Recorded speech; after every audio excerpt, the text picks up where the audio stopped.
to see this riot inside of my veins. Hey love, I'm overcome by desire. How must I wait?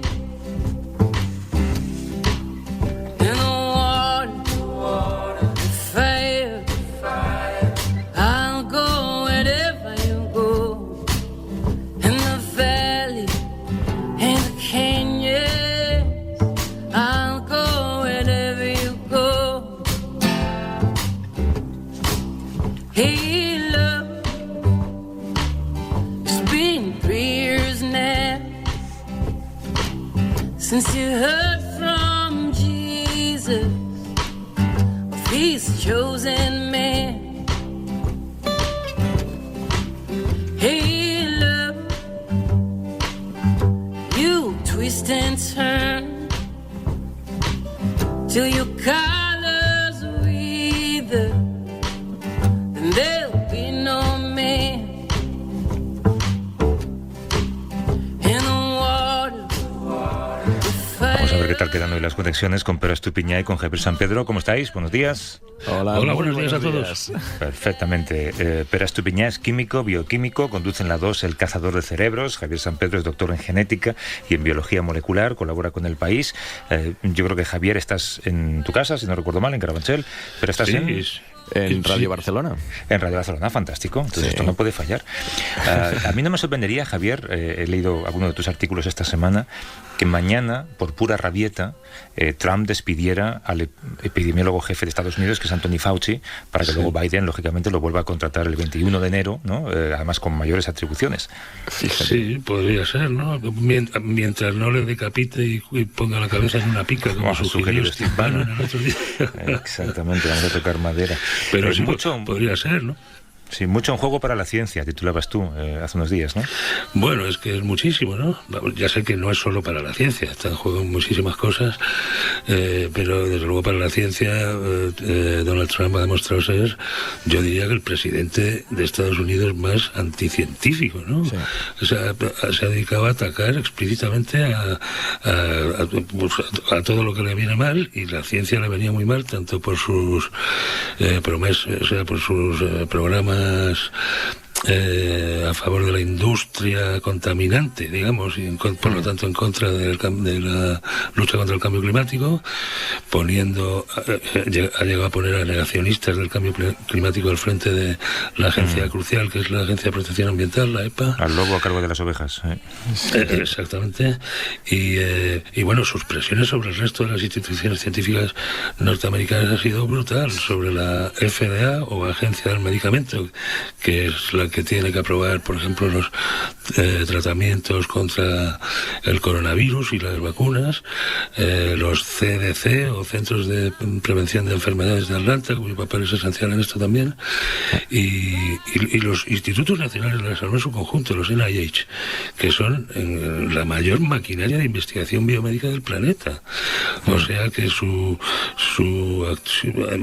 recientemente un subcomité del Congreso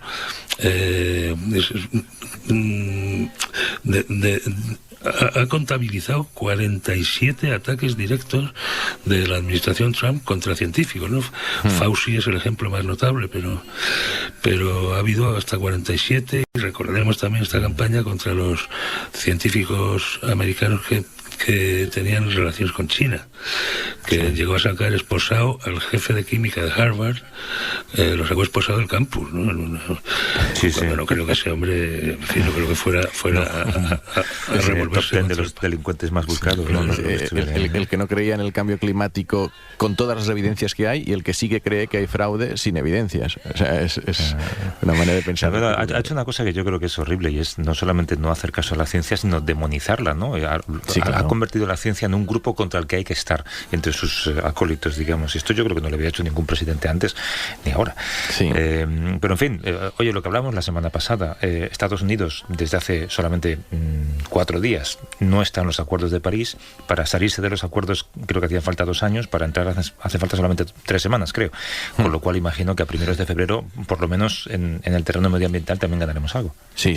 Bueno, Biden ya lo dijo desde hace un tiempo y yo creo que sí que es verdad que lo que comentaba Javier, que para la ciencia americana a nivel de inversiones es muy malo, era muy malo Donald Trump, pero el cambio climático es algo que la posición de Estados Unidos nos afecta a todos. Entonces, ya no es solo preocuparnos por lo que ocurre en ese país, y es verdad que el desarrollo de la ciencia estadounidense también tiene impacto en nosotros, pero lo del cambio climático sí que es muy trascendente, sin duda. Y Biden, bueno, lo hará seguro, dijo el primer día que tuviera la posibilidad. Sí, ayer pronunció de hecho la palabra ciencia en varias ocasiones en la intervención que tuvo en Delaware. Oye, a mí me gustaría, lo hemos hecho en varias ocasiones, y es intentar actualizar un poco la información sobre el avance en las investigaciones de las vacunas contra el COVID. Teníamos una conversación esta semana, de hecho, entre nosotros sobre si interesa poner demasiado foco sobre esto o si más bien interesa quitar ese foco, dejarles trabajar y cuando haya algo, pues ya lo contaremos. Pero claro, estamos hablando de una receta contra una pandemia, con lo cual, lógicamente, hay que mostrar un cierto interés y hay que mostrar un cierto seguimiento. No sé si sois partidarios de callarnos sobre esto o de hombre, no hacer un carrusel deportivo vacunas, pero sí saber un poco por dónde están, ¿no? Yo no soy partidario de callarme nunca, vamos, eso, claro. Eso no. Es lo que es cierto que no debemos poner todas las esperanzas en la llegada de la vacuna o las vacunas, porque nos queda mucho que hacer hasta que lleguen, ¿no? Y luego ponerle fechas a las vacunas, pues siempre es un ejercicio un poco así a lo Nostradamus. A mí me sorprende. Ayer también Salvadorilla volvió a hablar de mayo como un mes en el que ya habrá un grupo de gente vacunada. Yo no sé por qué. Sí, es posible que esta vacuna de AstraZeneca y la Universidad de Oxford, que bueno, pues está en ensayos clínicos de fase 3 y ha ido bastante bien. Recordemos que sufrió un parón por un par de casos de enfermedad neurológica no explicados, pero esto es algo bastante común y se reanudó. Por cierto, que se reanudó en Europa mucho antes que en Estados Unidos. La FDA, la Agencia del Medicamento Norteamericana, se resistió con uñas y dientes a las presiones para reanudar ese ensayo por parte de su propia administración, lo que da una idea hablamos mucho de los checks and balances, ¿no? Incluso en la ciencia también los hay, porque las instituciones científicas de aquel país son tan poderosas que realmente suponen un balance, ¿no? Sí. Yo creo que lo que es... Ay, perdón. Sí, perdón. No, que iba a decir... que iba a decir que hay unas 300 vacunas en desarrollo en el mundo. Seguir todos estos proyectos uno a uno sería muy fatigoso. 40 de ellas están ya en ensayos clínicos. Y de esas, 10 están en fase 3, ¿no? Que es la última fase de los ensayos clínicos. Claro, y quizás ahora estamos escuchando un poco menos justo por eso, porque la fase 3 es la más larga. O sea, al principio, en los primeros meses, estábamos constantemente escuchando que ahora había un candidato, después otro candidato, uno que empezaba fase 1, otro que tenía buenos resultados en fase 2, pero ahora la fase 3 esta, que es la de dar vacunas a un montón de personas de Brasil, de México, de otros países, de China, y unas con placebo y otras la vacuna ideal, y ver qué pasa, ver si con el tiempo los que han tomado la vacuna se contagian menos. Esta es una fase muy larga, pero y claro, novedades en las que van por delante, porque constantemente, como ha dicho Javier, van apareciendo nuevos candidatos de vacuna que empiezan fase 1, fase 2, pero ahora estamos todos concentrados en esas, la de Johnson & Johnson, la de Moderna, la de AstraZeneca, las chinas, que sabemos menos de las chinas, pero parece que también de CanSino Bio, o sea que están bastante avanzadas, y estas... yo creo que, no sé, seguro que hay gente que tiene más información que nosotros y que no es pública, pero que en algún momento empezarán a sacar resultados de decir, Oye, y eso será el momento que quizás ella tiene más información y sabe que alguna de estas está a punto de publicar. Sabemos que tiene compradas 3 millones de dosis, si no recuerdo mal, de esa vacuna de AstraZeneca, ¿no? Claro, 3 millones de dosis parece un montón, pero si lo comparas con la población española, claro, pues no llega al 10%. Sirve para un pequeño grupo de riesgo como mucho. Sí, pues se habla hay que determinar las prioridades. Se habla de que los primeros en recibirla deberían ser el personal sanitario y de emergencias, incluso antes que la población más vulnerable, que son los mayores, ¿no? Queda por comprobar, además, si las vacunas funcionan bien en ese grupo de población, porque, claro, el sistema inmune, una vacuna lo que hace es estimular el sistema inmune de la persona, ¿no? Y si el sistema inmune no está funcionando muy bien debido a la avanzada edad, pues es posible que no ofrezcan tanta protección en ese grupo. En fin, todo esto está por ver. Pero sí, en fin, habrá vacunas que lleguen, primero dijeron en diciembre, luego en enero, ahora vamos por mayo. Llegarán las primeras dosis sobre esas fechas. Pero eso no es la vacuna. Lo que entendemos por la vacuna, ¿no? El fármaco preventivo que nos va a sacar de esta crisis y con el que vamos a poder proteger a la mayor parte de la población mundial. Eso hasta la segunda mitad de 2021 no lo vamos a tener. Y sí, hay vacunas en desarrollo, incluidas algunas españolas, que sabemos, porque ya se ha usado la misma plataforma, el mismo sistema contra el MERS, ¿no? Es otro virus, otro coronavirus de la década pasada, que ese sistema funciona muy bien. Lo que ocurre es que se hace con unos protocolos de seguridad que sean válidos para usarse en el ser humano, y se hace desde el principio con unos sistemas de seguridad tan altos que tienen que tardar, ¿no? Y estas no van a llegar hasta fin del 2021 o principios del 2022, pero es muy probable que sean las vacunas mejores, las que ofrezcan una inmunidad a largo plazo eficaz y segura. Claro. Bueno, yo ya me conformo con la segunda mitad del 2021 y pensaba que me lo ibas a fiar a todavía a más largo plazo. El otro día escuché con esto... que no funcione. Sí, no se engafe tú, que creo que era el director de Pfizer, que contaba una cosa, que en la fase 3 de sus ensayos, que se habían encontrado con un problema con el que no contaban, y es que no se estaba contagiando suficiente gente de la que había en el ensayo, con lo cual tampoco podían valorar. Claro que son imprevistos que los que no entendemos de esto no comprendemos, pero es así de sencillo, ¿no? Sí. Por esa razón se ha llegado a hablar de infectar aposta a personas sanas, ¿no? Vacunadas o no vacunadas, y ver si... Lo cual, claro, esto suscita unos problemas éticos muy serios, pero sería una forma de salvar ese impedimento, ¿no? Sí.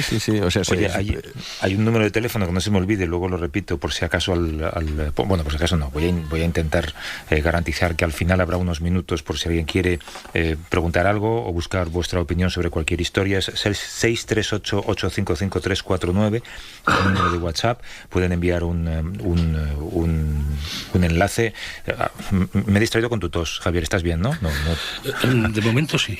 Pues sabes que las toses ahora asustan mucho y los estornudos están estigmatizados, como dice Juanjo. Que el número de WhatsApp es el 638-855-349. Pueden enviarnos un mensaje, una nota de audio, o le llamamos de vuelta, 638-855-349. Hay un par de cosas más que quería comentar con vosotros. Los fondos de la Unión Europea para hacer frente a la pandemia han hecho que el gobierno aumente un 60% la inversión en ciencia en los nuevos presupuestos con respecto al 2020, ¿no? Es una subida de 1.200 millones de euros. Es verdad que es la mayor subida en los últimos 20 años, desde el año 2000. Es una subida que se corresponde con la situación en la que estamos. ¿Esperabais más? ¿Esperabais menos? ¿Es una inyección puntual que no va a estar allí dentro de un par de años? Bueno, es una buena noticia, sin duda, pero tiene unos retos. O sea, yo creo que hay quizás 3 retos principales, ¿no? Primero, una inyección tan grande de dinero la tienes que saber manejar desde la propia ciencia. Y los científicos siempre se quejan que no solo el problema es la falta de dinero, sino la burocracia, la manera de poder utilizar este dinero de la manera que más les conviene. También cuando han ocurrido estas cosas, yo recuerdo que en los años 90 hubo en el NIH un incremento radical de presupuestos, en pocos años se dobló, y vieron a largo plazo que esto había supuesto problemas porque primero habría servido para tapar agujeros o como recuperar algunas investigaciones, y esto puede pasar en España, que hay investigaciones que, a ver, que en realidad si no, son un poco mediocres, y si no se financian y si cambian, pues no pasa nada.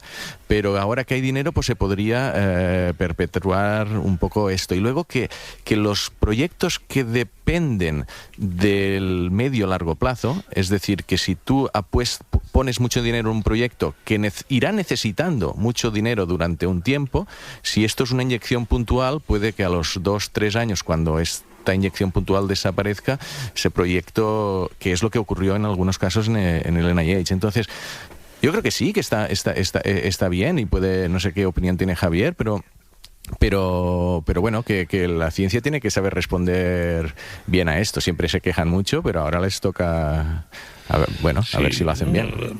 Hay una segunda parte, sí, como dices, Pera, que es la gestión de esos presupuestos y la eliminación de las trabas burocráticas que están suponiendo o han supuesto un verdadero rompecabezas para los científicos, ¿no? Y nada, pues una nota aritmética más. Un punto del PIB son unos 10.000 millones de euros, ¿no? Más o menos, redondeando un poco. Estamos hablando de aumentar los presupuestos científicos del 1,2 al 2, que es más o menos la media europea. Solo esto supondría, pues eso, del orden de 10.000 millones.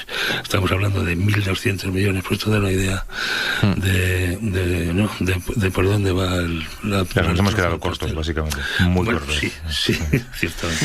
Sí, y luego, además, yo no sé qué parte es en forma de préstamos, que esto es un problema del que hemos hablado alguna vez, ¿no? Son préstamos que luego los científicos tienen que devolver y se quedan muchos sin conceder por miedo a luego no poder justificarlos, ¿no? Creo que en este caso son todas subvenciones, o sea que ese ha sido un problema del pasado, efectivamente, que te ofrecen un préstamo que no te atreves a pedir por si no puedes devolverlo, ¿no? Claro. Pero aquí son subvenciones a fondo perdido, en el caso de estos 1.200 millones. Sí, creo que se utilicen sobre todo para instalaciones, para cosas que sí que requieran un esfuerzo puntual.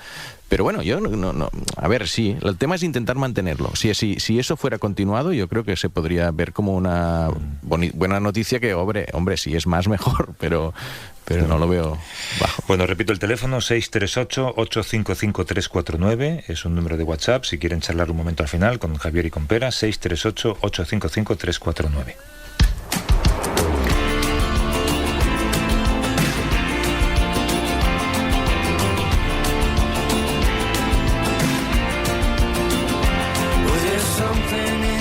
Desde aquí siempre intentamos hablar, aunque no lo parezca, de política. Muchas veces estamos hablando de ello en conversaciones que a priori pueden tener poco que ver, pero la pandemia y el exceso de información han reforzado una cosa que en psicología se conoce como el sesgo de confirmación, y es aceptar como válida aquella información que confirma lo que ya pensábamos previamente. Esto explica perfectamente el auge de las fake news. Tú solamente escuchas lo que quieres escuchar y ya lo crees antes de escucharlo.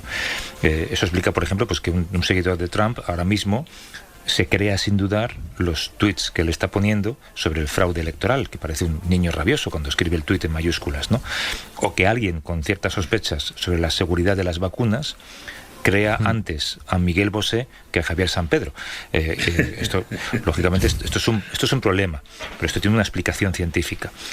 Chechu Ausín es filósofo, trabaja como investigador en el Instituto de Filosofía del CSIC. ¿Cómo estás, Chechu? Buenos días. Hola, buenos días, Javier. Tú has estudiado el concepto de confianza social y una de las conclusiones a las que llegas es que vivimos en la cultura de la sospecha. ¿Por qué es cada vez mayor la desconfianza en todo el mundo, en los políticos, en la ciencia, en nosotros, periodistas, en las instituciones? Bueno, la verdad es que estamos viviendo en un momento histórico de profunda desconfianza y eso es tremendo para afrontar la incertidumbre. Hemos hablado precisamente de que estamos en un contexto de incertidumbre extremo, pero la incertidumbre forma parte de la vida y quizás el ingrediente crítico, como dice la Organización Mundial de la Salud, para afrontar esta incertidumbre es confiar, ¿no? Y estamos en un momento de desconfianza y este virus insidioso de la desconfianza pues es letal para instituciones, organizaciones y para la sociedad, ¿no? Al hilo un poco de lo que comentabais ahora tanto Javier y Pera, yo propondría una vacuna triple E para afrontar precisamente este virus de la desconfianza, ¿no? Y una tiene que ver con lo que comentabais, ¿no? La explicabilidad, la importancia de ser no solo transparentes, sino que la información sea comprensible para la ciudadanía, por ejemplo, con el asunto de las vacunas, ¿no? Sin crear falsas expectativas y también mostrando pues también una esperanza razonable, ¿no? Para afrontar esta situación. Pero aparte de la explicabilidad está la ética, que tiene que ver con la integridad, con hacer las cosas bien, con poner el acento en algunos principios éticos básicos, ¿no? Como el bien común. Un profesor mío decía que había que hacer bien las cosas para hacer bien a los demás, y la tercera E de esta vacuna contra la desconfianza es la ejemplaridad, ¿no? Que es muy importante, porque podemos ver que para absorber precisamente esta incertidumbre y esta realidad compleja necesitamos también ejemplaridad, ¿no? Y así vemos, por ejemplo, casos como el de Nueva Zelanda, Jacinda Ardern, ¿no? Que está haciendo cola en chándal en un supermercado para ir a comprar algo, y en cambio tenemos otras imágenes que son muy devastadoras para la confianza, pues como el acto en el que políticos y responsables públicos en España están en una cena cuando se está pidiendo a la gente unos esfuerzos y sacrificios muy grandes, ¿no? Así que ética, explicabilidad y ejemplaridad, ¿no? Es que la confianza es algo frágil, la confianza, ¿eh? Es decir, tú depositas, piénsate en una pareja que ha estado casada mucho tiempo, sí, y tienen confianza uno en el otro, y de repente hay una infidelidad y se rompe muy rápido la confianza. Yo creo que en el aspecto político nos ha ocurrido. Ahora me voy quizás a temas de corrupción o los ejemplos que puedes poner tú, que has puesto tú. O sea, es decir, puedes depositar la confianza en un sistema, en que funcione y en que lo apoyes, y de repente ves cosas que pueden ser puntuales de un partido determinado, pero es que yo creo que afecta a la pérdida de confianza en general por esta ejemplaridad que tú has comentado, ¿no? Claro, no, realmente el problema es ese, que la confianza se pierde muy rápidamente y cuesta mucho en restituirla. La semana pasada creo que precisamente el filósofo coreano Bill Chung-han hablaba en El País, ¿no? De que el Nobel de Medicina japonés, Yamanaka, hablaba de un factor X, ¿no? Que era difícilmente explicable para entender pues las bajas cifras de contagio ahora en Asia, ¿no? En algunos países de Asia, y se refería precisamente pues a esta responsabilidad hacia los demás, a esta confianza y a este civismo, ¿no? Que además nos plantea una doble alternativa: o generamos confianza y eso produce incentivos para cooperar y colaborar, o nos vamos a un modelo autoritario, ¿no? De vigilar y castigar, como diría Foucault. Así que estamos un poco en esa tesitura y estamos viendo un poco que nuestras sociedades están viviendo ese conflicto. Javier. ¿Hasta qué punto los medios de comunicación, incluidas las plataformas digitales, las redes sociales, pueden generar más desconfianza aún? O poniendo la pregunta del revés, ¿qué podemos hacer los medios y las plataformas digitales para generar más confianza?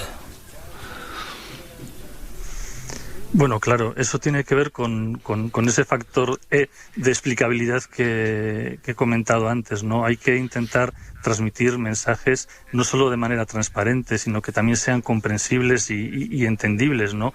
Hay que hacer un ejercicio extra de comunicación y de comprensión. Y por otra parte, es verdad que lo habéis comentado hace un momento también con respecto al fenómeno de las redes, ¿no? Pues que contribuyen precisamente a ese sesgo de la confirmación y a generar cámaras de eco, burbujas de tal manera que al final parece que solo atendemos a aquello que confirma nuestros propios prejuicios, ¿no? Y es muy importante hacer información de calidad y comprensible, además. Lo que pasa es que hay algo, yo creo que hay un conflicto. Estábamos hablando al principio, Javier ha planteado el tema de la incertidumbre, ¿no? Y me da la sensación que incluso en confianza interpersonal nosotros queremos, nos da confianza la seguridad. Las personas que hablan manteniendo una línea muy directa, transmitiendo mucha seguridad, que no cambian de opinión. Pero claro, en un entorno como la COVID, donde se toca ir cambiando de opinión. O sea, eso de alguna forma se ha oído mucho, el decir, es que un día dicen una cosa y otro día dicen otra. Bueno, pero es que es como tiene que ser. O sea, a medida que vamos aprendiendo, pues vamos rectificando. Eso es bueno, pero al mismo tiempo genera desconfianza porque no transmites esta sensación de seguridad absoluta que yo creo que incluso evolutivamente debe estar favorecida. Y este conflicto yo creo que está, en un tema así, yo creo que está jugando un papel muy importante, ¿no? Sí, efectivamente. Yo siempre recuerdo cuando hablamos de incertidumbre que Otto Neurath, un filósofo y economista del Círculo de Viena, decía que utilizaba una metáfora muy bonita, que somos como marinos en alta mar que deben reconstruir y reparar su barco usando las mismas viejas maderas con las que fue construido, ¿no? Esa es la esencia de la vida, es verdad, la incertidumbre forma parte de la vida y también necesitamos anclarnos a ciertos elementos de seguridad, pero sobre todo en la comunicación habría que ser honesto, ¿no? Y, por ejemplo, cuando se está diciendo que, bueno, pues en mayo va a haber vacunas, ¿no? Pues habría que explicar que puede haber algunas dosis de vacunas, que no van a ser igual las vacunas definitivas, seguras y totalmente eficaces que esperamos más adelante. Creo que hay que hacer un esfuerzo precisamente por transmitir cierta seguridad a sabiendas de que vivimos en ese halo de incertidumbre que es absolutamente inescapable, ¿no? Y además forma parte de la esencia de la vida y tiene que ver también con la creatividad y con oportunidades de descubrimiento. Es decir, tenemos que aprender a vivir en ese mar como estos marinos de Otto Neurath, ¿no? Claro, tú mencionabas antes el ejemplo de Nueva Zelanda. Hay otros gobiernos como el alemán que se han dejado aconsejar por expertos en ciencias sociales en la gestión de la pandemia, antropólogos, por historiadores. Tú como filósofo y como investigador, ¿has echado de menos en España una gestión más humanista de lo que está ocurriendo? No basada solamente en cifras, en medidores, en normas. Hombre, yo creo que eso es fundamental y creo que eso es una tendencia que está empezando a cambiar, pero es cierto que en la primera tanda de proyectos de investigación extraordinarios que fueron financiados a través del Instituto de Salud Carlos III, no hubo ni uno de esos, se presentaron muchísimos proyectos del ámbito biomédico, del ámbito biológico, de las ciencias puras y aplicadas y también muchos de las ciencias sociales y las humanidades. Ninguno del ámbito de las ciencias sociales y humanidades fue aprobado y eso creo que es un gran error y se ha visto ahora con la segunda ola porque los elementos, la pandemia no es un fenómeno únicamente biológico, sino que es un fenómeno social que tiene que ver con pautas, por ejemplo, laborales, con pautas con respecto a la movilidad, con respecto a la estructura urbana, con respecto también a las decisiones que se tienen que tomar. Habéis hablado hace un momento de la priorización, no solo en las UCIs, que hubo un momento absolutamente dramático en los meses de marzo y abril sobre cómo se priorizaba la atención en las UCIs cuando había unos recursos limitados, sino ahora estamos hablando de cómo priorizar en el caso de que empiece a haber vacunas, pero que van a ser también un recurso limitado. Todo eso tiene que ver con las ciencias sociales y las humanidades y creo que ahora ya se ha tomado un poco más de conciencia de que un fenómeno complejo y multidimensional como es esta pandemia tiene que abordarse de una manera también compleja y multidimensional, incluyendo las ciencias sociales, las humanidades, que son cruciales para abordar esta pandemia. Checho Ausín, que es investigador en el Instituto de Filosofía del CSIC. Mil gracias, Checho. Un abrazo y suerte con todo. Pues un placer. Hasta luego.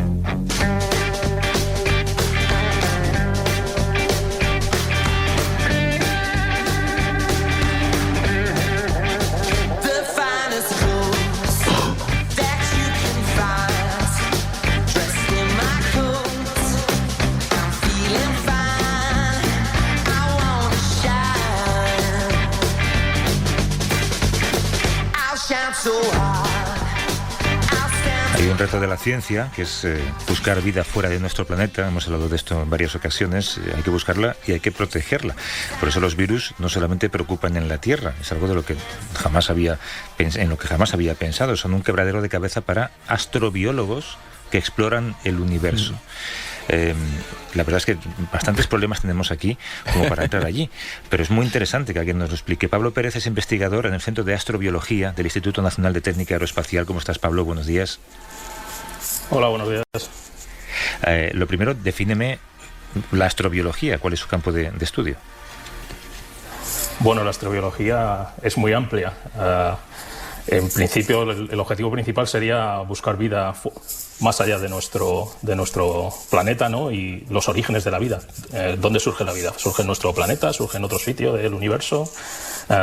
Es una pregunta bastante fundamental y por otra parte también abarca muchos campos de investigación, ¿no? Desde el propio la propia biología, entender qué es la vida y cómo se puede desarrollar en un entorno determinado, hasta estudiar todos los astros del universo y cómo se han ido formando todos los ingredientes que se necesitan para formar la vida, ¿no? Yo estoy más en la segunda parte, soy astrofísico, más que biólogo, pero las dos cosas son importantes.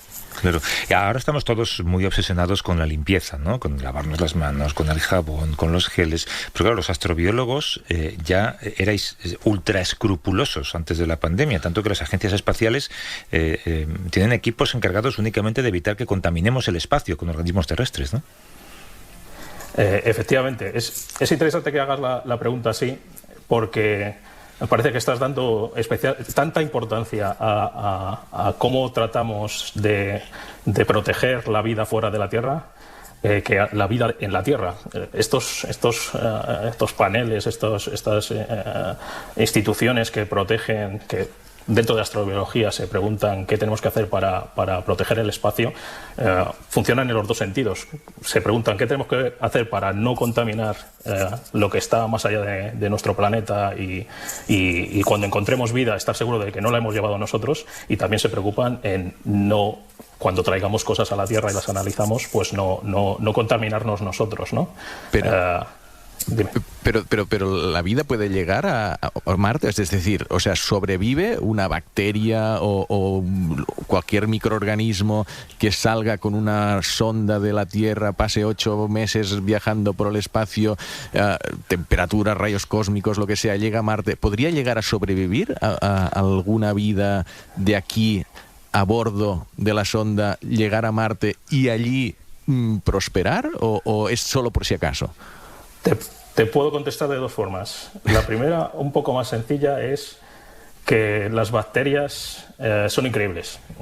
Eso de que vemos en las películas, de que meten a un hombrecillo en una cápsula y lo hibernan ahí para cuando llegue a una estrella lejana, pues las bacterias lo saben hacer desde hace miles de millones de años. Se cogen una cápsula, una espora, y se hacen ultra resistentes.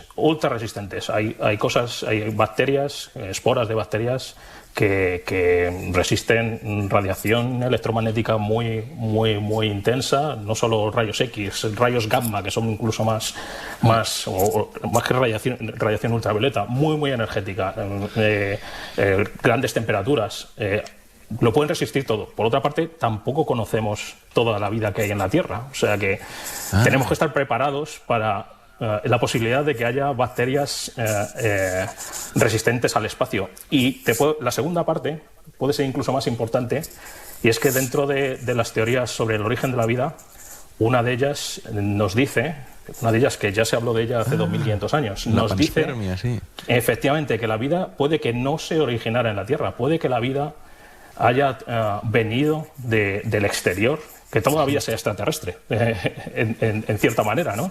Que haya venido en asteroides, en cometas. También se piensa que el agua de la Tierra pudo llegar así, y con ella la vida puede tener un origen completamente extraterrestre. O sea que esa teoría se está estudiando actualmente, y con lo cual se asume que hay vida que puede sobrevivir los viajes interplanetarios y también pues quedarse en Marte una temporada al azote de todos los rayos ultravioleta y todo lo que hay allí. ¿Cuánto tiempo buscando vida extraterrestre y somos nosotros al final? Exacto, los marcianos somos nosotros, ¿no? Le iba a preguntar a Pablo que conocemos algunas bacterias en la Tierra, como una que se llama Deinococcus radiodurans, precisamente su apellido radiodurans da una idea, que son especialistas en reconstruir su genoma una vez que la radiación se lo ha destrozado, y de hecho se pueden encontrar incluso en centrales nucleares estas bacterias, ¿no, Pablo? Efectivamente ya te digo que normalmente se asume, se hacen muchas pruebas sobre las cosas que se llevan al espacio. Es algo que ya estamos acostumbrados con la pandemia, ¿no? Pero la clave de este trabajo es hacer test. Todo el rato hacer test sobre lo que vas a mandar al espacio para intentar ver si está limpio, ¿no? O está lo más limpio posible, porque nunca se puede llegar a la limpieza posible, ¿no? Y de todos estos test ya se han hecho estudios y hay bacterias que no solo resisten la reactividad, sino ponerlos a 500 grados, rociarlas con hidroalcohol, o cosas mucho más fuertes que el hidroalcohol, ¿no? De hecho, hay un estudio reciente que decía que de una misión que recientemente se ha mandado a Marte, Perseverance, se hizo un estudio sobre 377 distintas especies de bacterias y como un 11% de ellas resistían a más de 2 tratamientos biológicos para eliminarlas. Normalmente se hacen 5, 6, 7 y continuamente, ¿no? Y se va testeando. Pero había cosas que se veía que eran muy, muy resistentes. Y, de nuevo, seguramente, a lo mejor conocemos un 1% del 100% de la vida de la Tierra, ¿no? O sea que hay un 99% de bacterias que a lo mejor no conocemos y que podrían ser resistentes a absolutamente todo, ¿no? Sí, Pablo, y en el ámbito de la astrobiología, hace unas semanas, o sea, ¿qué pasó con lo del fosfeno de Venus, no sé qué? O sea, me acuerdo que Pino decía que no le gustaba hablar de estas cosas, que estábamos hablando solo una semana de eso y después desaparecía. Pero en esa semana todo el mundo estaba comentando que parecía que había una molécula en la atmósfera de Venus que parecía indicar que podría haber algo de vida o ser un bioindicador, y después creo que llegaron, pues desde la propia comunidad científica, noticias diciendo, ostras, pues no estaba tan acertado la medición o algo. O sea, ¿cómo ha quedado eso? ¿Pasará a la historia como el primer signo de vida o se descarta rápido? Vamos a ver, la historia del fosfano es complicada porque incluso dentro de la comunidad científica ha habido muchísima discusión. Hay gente que ha sido bastante agresiva desde fuera y desde dentro de la ciencia. Yo normalmente lo que suelo decir en estas ocasiones es que ese es un tema y muchos otros que están al límite del conocimiento. Entonces, cuando estás al límite del conocimiento, un pequeño paso te puede despeñar o un pequeño paso te puede afianzar. Entonces, en este caso había investigadores que lo hicieron muy bien, la verdad. No solo tenían una prueba de la presencia de fosfano, tenían 2. Pero, claro, en una prueba al límite de la ciencia, no completamente definitiva. Nosotros cuando en ciencia queremos estar de algo seguros, tenemos que estar seguros al 99, no sé si son 6 o 7 9% de probabilidades de que sea cierto, ¿no? Aquí no estaban tan cerca, ¿no? Pero eran 2 pruebas muy importantes que era importante darle a la comunidad científica para decir, oye, hemos encontrado esto, para que la gente, otros científicos, y esa es la base de la ciencia, vayan e intenten corroborarlo o intenten buscar otras pruebas que apoyen ese resultado. Hombre, entonces, el artículo original yo creo que era bastante bueno y presentaba el problema de una manera científica, dando las posibilidades. Pero es verdad que 3 semanas después ha habido más trabajos en los que se ha visto que había un error en la calibración de uno de los sets de datos que utilizaron y seguramente la detección del fosfano no era cierta. Pero es algo que, de nuevo, ahí parece que a lo mejor se ha despeñado, ¿no? También pasó esto hace 20 años que se dijo que se había encontrado una bacteria en un meteorito de Marte, ¿no? Y al final no lo era, ¿no? Así que por ahora no parece que haya vida en Venus. Era bastante improbable. No es de los sitios que tenemos en mente para buscarla ahora mismo. Y por ahora no estamos todavía convencidos, pero hay que seguir investigando porque estamos ahí al límite de lo que se puede hacer ahora mismo con los instrumentos que tenemos y hay que seguir investigando. Javier. Y aparte del fosfano en Venus, una línea de investigación muy interesante es la de encontrar signos, ¿no? en los espectros de los planetas extrasolares, encontrar indicadores o signos en la atmósfera de actividad biológica. ¿Cómo está el tema ¿no? de estudiar los espectros para encontrar moléculas de origen biológico? En los espectros de los planetas extrasolares. Que ha pasado algo, ¿no? Le llega con mucho retraso la pregunta de Javier. Javier suena como un dios. Sí. Bueno, esto que comentabas, Javier, lo que no sé si hay todavía máquinas, o sea, telescopios que puedan llegar a medir la atmósfera. O sea, creo que en el ámbito de la vida extraterrestre se ven pues planetas que están dentro de la zona habitable. Es decir, oye, pues hemos visto que en esa estrella hay un planeta en la zona donde podría haber agua líquida, y eso siempre es un signo de que podría haber vida. Pero llegar a medir la atmósfera creo que están construyendo telescopios y espectrógrafos para llegar a interferómetros, para llegar a medirlos. No sé si Pablo está por ahí, si no... No, me parece que le íbamos a llamar al teléfono, pero no sé si habrá dado tiempo a comunicar. No estás por ahí, ¿no, Pablo? No. Sí, estoy aquí. Mira, por teléfono. Pues soy absolutamente incapaz de repetir la pregunta que ha hecho Javier. Tenía que ver con moléculas, con... Eso es la pregunta. En atmósfera de planetas extrasolares. Sí, atmósferas de planetas extrasolares, dime. Pero ¿cuál es la pregunta, no? Estudiando los espectros, ¿no? Los espectros de emisión, la absorción de estas atmósferas, si podremos encontrar signos, no hablo del fosfano, sino signos de otras moléculas que sean como firmas de la actividad biológica. Muy breve, Pablo. Bueno, como diga que no, me matan el lunes, porque la mitad del Centro de Astrobiología se dedica a eso, y hay muchísimo dinero, muchísimas misiones espaciales y muchísimos telescopios en la Tierra intentando mejorar los instrumentos para poder encontrar ese tipo de pruebas. Las pruebas ya se sabe la composición de las atmósferas de algunos planetas. Es difícil estudiarlas. Por otra parte, también nuevamente podemos estudiar planetas que están muy cerca de las estrellas, que son muy gaseosos, como Júpiter, y entonces ahí estamos sesgados y nos parecería raro encontrar vida, ¿no? Pero es algo que ya hacemos y que cada vez estamos intentando hacer mejor, y en los próximos años seguro que va a avanzar bastante. Años, digo, un lustro o menos. Seguro que podemos encontrar moléculas, y no solo moléculas que nos indiquen que pueda haber vida, sino determinaciones indirectas. Por ejemplo, pensamos que para la vida en la Tierra es muy importante los volcanes, que haya actividad tectónica y que haya un ciclo entre la atmósfera y los volcanes. Bueno, pues a la actividad volcánica en planetas extrasolares es algo que también se está intentando buscar, y se podrá ver en poco tiempo, seguramente. Bueno, pues con esta respuesta puedes volver mañana al laboratorio. Pablo Pérez, que es investigador en el Centro de Astrobiología en el Instituto Nacional de Técnica Aeroespacial. Gracias, Pablo. Un abrazo. Venga, un abrazo. Hasta luego.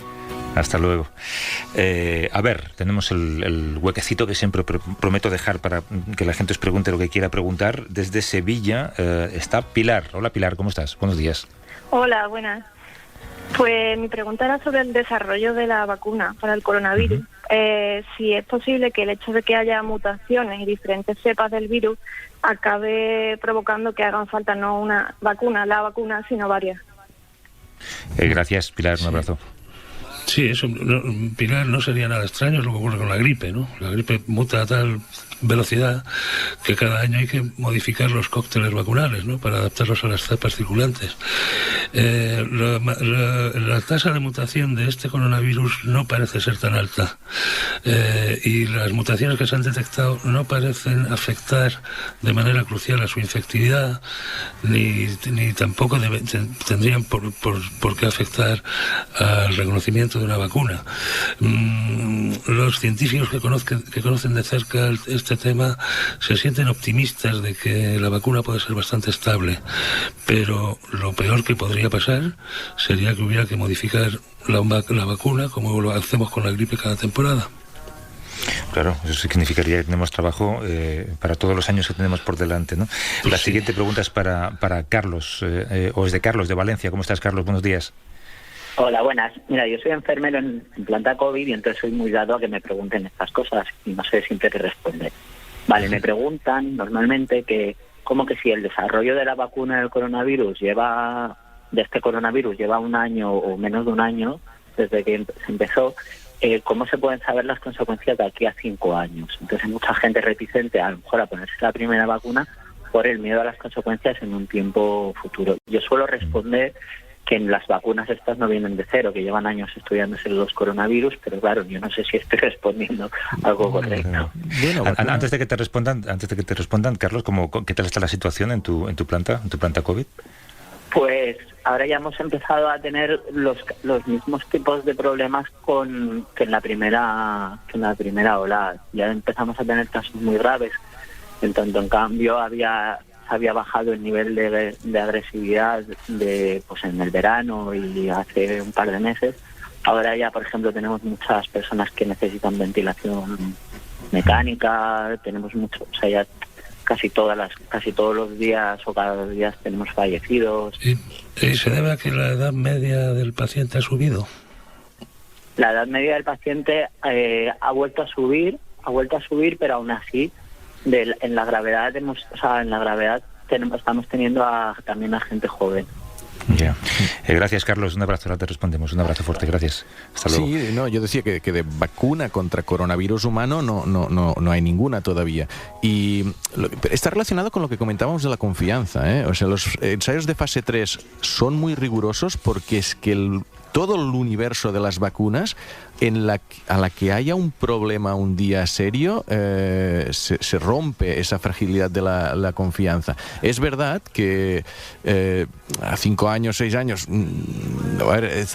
yo sí que tengo confianza, también por el pasado, cómo se ha estado haciendo, en que estos sistemas de fases son tan rigurosos que detectan, fijaros que a la que hubo un pequeñito problema, pararon inmediatamente, analizaron y volvieron a retomar cuando vieron que no era... y con los millones que habrá significado este parón, ¿eh? Claro. Yo creo que sí que debemos tener confianza en que se están haciendo bien las cosas, cuando sería algo que... como los rusos, o sea, aprobarla rápido generaría unos ingresos enormes. Yo creo que sí que tenemos que tener confianza. Javier San Pedro, Pera Estupiñán, mil gracias como siempre y hasta el domingo que viene. Hasta la semana que viene. Abrazos. Un abrazo.